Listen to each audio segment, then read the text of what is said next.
Good morning to New England. I'm Justin Michaels. It's good to be with you today. Let's take a look at your forecast right now, your early warning weather, in fact, with meteorologist Michael Page. Justin. All right, Michael, thank you very much. We'll talk again soon. In the news here today, a prison worker in upstate New York is behind bars this morning. She is charged with helping two convicted murderers escape. Jay Gray has more on Joyce Mitchell's arrest and the search for those missing convicts. NECN. All right, we have some news happening right now in Dallas. Authorities say multiple suspects opened fire on officers outside a police headquarters overnight. Police say the suspects pulled up to the building around 12:30 this morning. Then they started firing. At least one of the suspects took off in a van that rammed a police cruiser before leading police on a chase that ended in a nearby parking lot.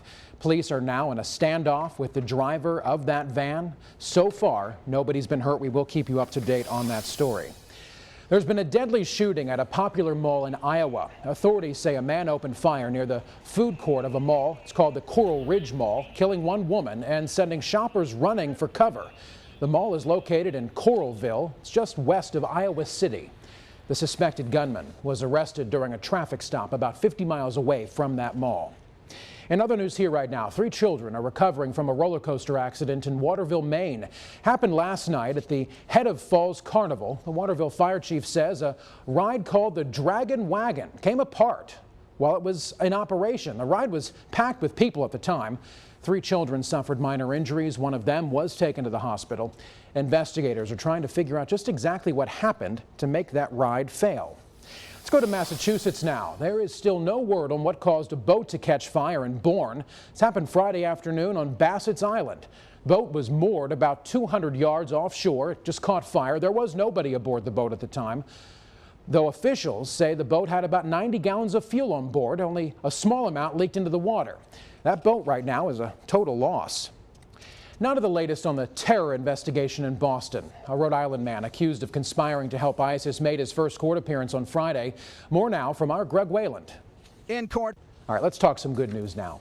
Massachusetts woman who was seriously hurt by a broken bat at a Red Sox game is now out of the hospital. Her name's Tanya Carpenter, and she has been transferred to a rehab center.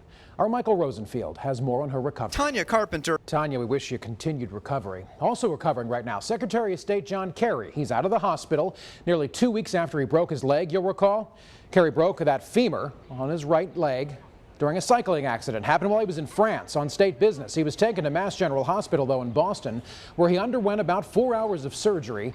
Kerry says he looks forward to spending a weekend with family before heading back to work in Washington next week.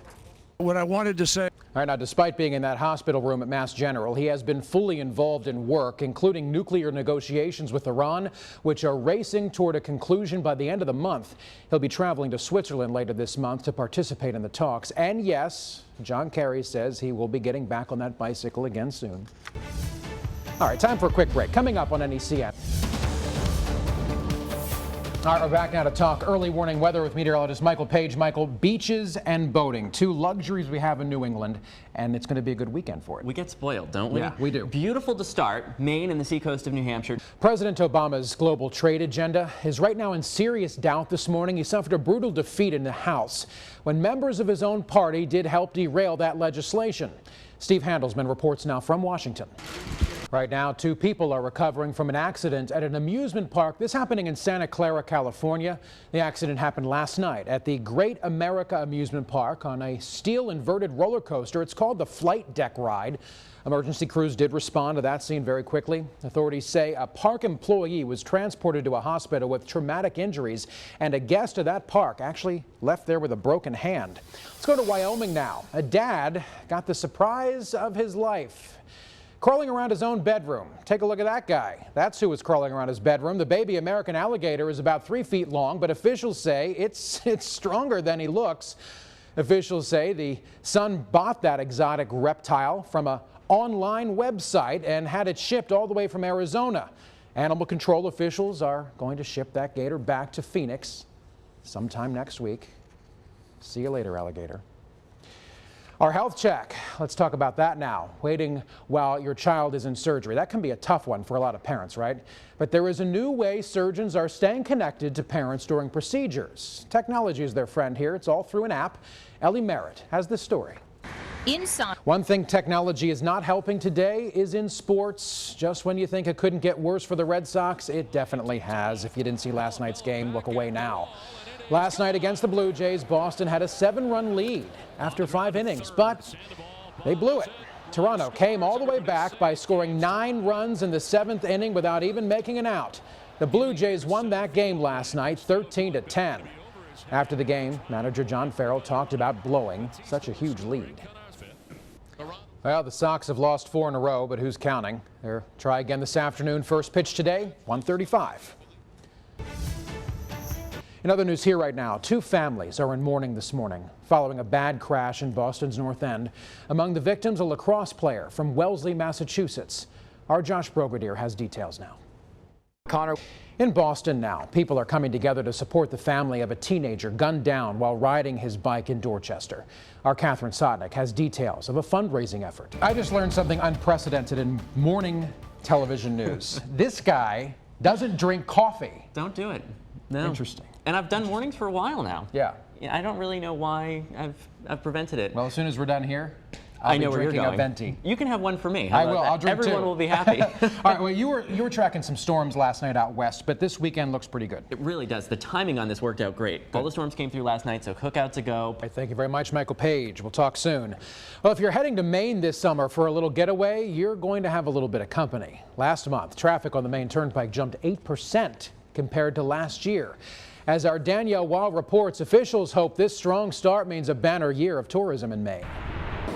And speaking of Maine, this summer, NECN wants to take you on vacation. That's right. Starting next week, we'll take you all over New England, from the shores of Connecticut to the mountains of Vermont and New Hampshire, also beautiful.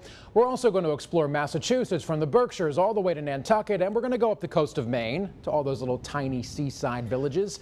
And then, of course, let's go to Rhode Island as well. Why not? From all those vineyards and mansions and all the much, much more across New England, your vacation awaits, and it's right here on NECN. It starts Monday morning at 5. Let's talk center stage now. In today's center stage report, Cambridge, Massachusetts will come alive with dance later today. 85 different dance organizations are coming together with pride and purpose. Our Steve Avison reports. And if you're interested, that festival is taking place today from noon to 6 there in Harvard Square in Cambridge. And for more information, we do have a link for all the information you need. It's on our website, necn.com. And also don't forget NECN's mobile app.